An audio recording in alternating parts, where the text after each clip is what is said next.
which is about how to use do while loops. Now, in the previous session, we covered the usage of while loops, but we have another type of while loop, which is called a do while loop. So let's understand when do we need that and how do you actually use that. Let me switch to the Java documentation and if I can find some syntax of it as well. Yep. So as you can see here, if I just highlight this portion, this is how you actually write a do while statement block. So you write do, you start a code block, you write some executable statements, and then after the code block ends, you write a while expression and end it with semicolon. This is the syntax basically. It starts with do or curly braces, some executable statements, a while block or a while statement basically with an expression ending with a semicolon. Let's understand this with the help of a program to understand the structure better. So for this, I have created a sample program here, which is called do while demo. Again, having a public static void main method, and it has a variable which is count, and it is initialized as 1. Then I write do, I write this code block or the curly braces, and then I am just printing the value of count. Then I am incrementing the value of count, and then I am writing a condition which says while count is less than 10 and semicolon. If you compare this to the previous demo we ran, if I just put them side by side, we had while condition statement and a state change condition. Here we have do statement, condition change statement, and then we check the condition at the end. So the idea is that if you have a use case where before you even evaluate the condition, you want to print something, even before you evaluate the condition, if you want to do something, in that case, you will use the do while loop. Even before the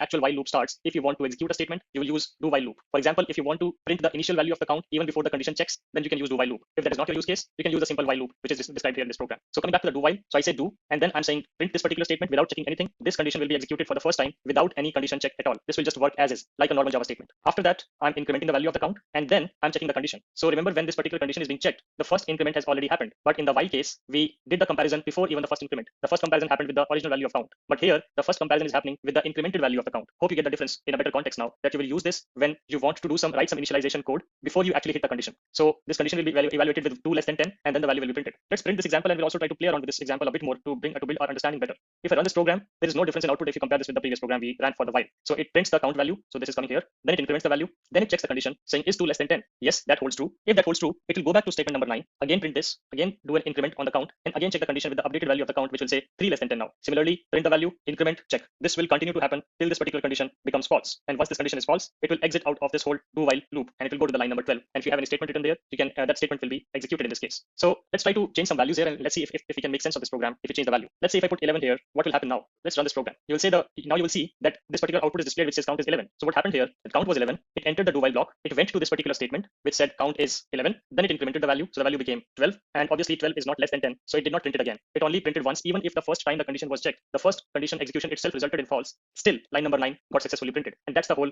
idea behind using the do while. What if I change this value to 10? Let's see what happens. And after that, we'll run one more combination to just make it more interesting. This time again, count is 10. Line number 10 will be printed as count is 10. Then at line number 10, the count is incremented to 11, and 11 is not less than 10. So in this case, the loop ends and it will move out. Now, what happens if I do this? If I say less than equal to here, let's run this program and interpret the output. Now, again, only one statement is printed because in this case, the count is 10. 10 is printed here, and we are saying 10 plus 1, 11. 11 is still not less than equal to 10, and that's why the loop just exits. Let's make it 9 and see what happens. Now you see two values. So count is 9. It enters the do while loop, goes to statement number 9, prints the current value of count, which is 9, then increments the value to 10. Then at line number 11, this while statement is executed and the condition is checked. Is 10 less than equal to 10? Yes, 10 is not less than, but 10 is equal to 10. So this condition will hold true. It will go back here, print count is 10, make count 11, again check the condition, is 11 less than equal to 10? No, it's not. And then the condition will return.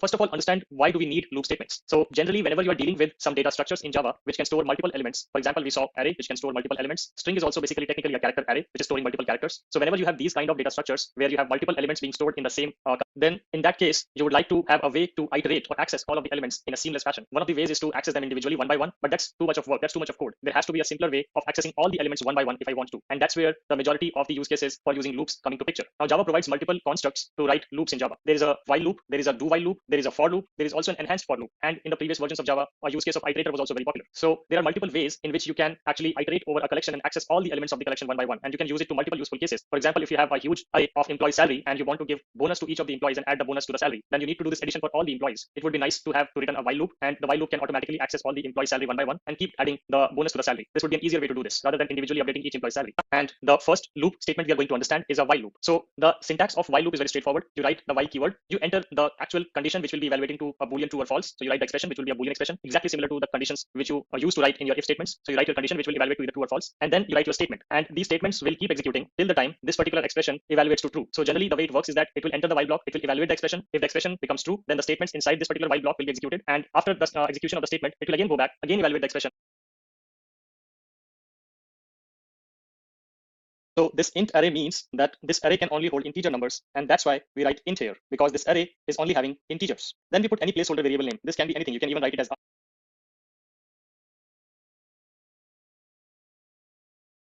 condition will forever be true. So the loop will run forever.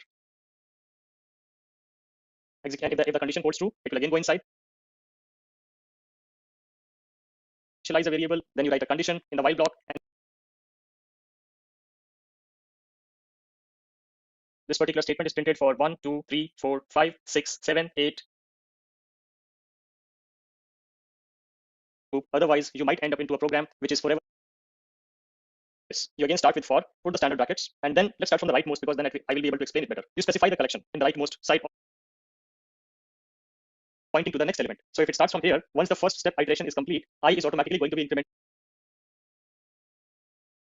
Talking about the nested for loops concept, and we will be looking at an example of how to implement nested for loops and when do we use nested for loops. Let's get started with nested for loops in Java. So we talked about the while loops, the do while loops, the classic for loop, also the enhanced for loop. So now we are going to look at a variation of the classic for loops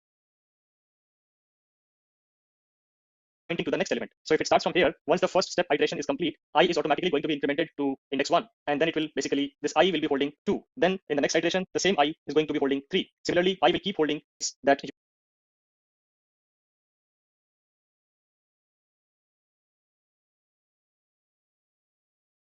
in a condition where we have to use more than one loop in a nested fashion. And how do we do that? What are the use cases when we use that? So in front of you, you can see an example which I have prepared for nested for loops. And in this particular example, I have created a two-dimensional array. As you can see on the line number 6, I have created an integer array, and I put 2 square brackets here, which are basically symbolizing that this is a two-dimensional array. So this two-dimensional array is going to hold technically a 2D matrix. And we are going to use the concept of nested for loops to print this 2D array in a 2D matrix style, where you will be able to see the rows and columns clearly. Let's first try to interpret this particular 2D array. So we have a curly braces outside, and then we have these 3 inner elements, which symbolizes 3 rows basically. So this is the first row, this is the second row, and this is the third row. And then each of the rows have 3 elements each, which symbolizes the column values or the item values. So it's basically a 3 into 3 2D array, which has 3 rows and 3 columns. So we can say that this is basically a 3 into 3 array, which has 3 dimensions on the row side and 3 dimensions on the column side, or just a 3 by 3 matrix or 3 by 3 2D array. So as we know that in case of arrays, everything starts from 0. So technically, if we talk about the indexes, it would be the index 0, index 1, and index 2 on the row side, and similarly index 0, index 1, and index 2 on the column side. So that's something which you should remember, because we are going to use this particular concept when we write the for loop. So let's try to write the for loop now. If you look at line number 8, we put this keyword called for,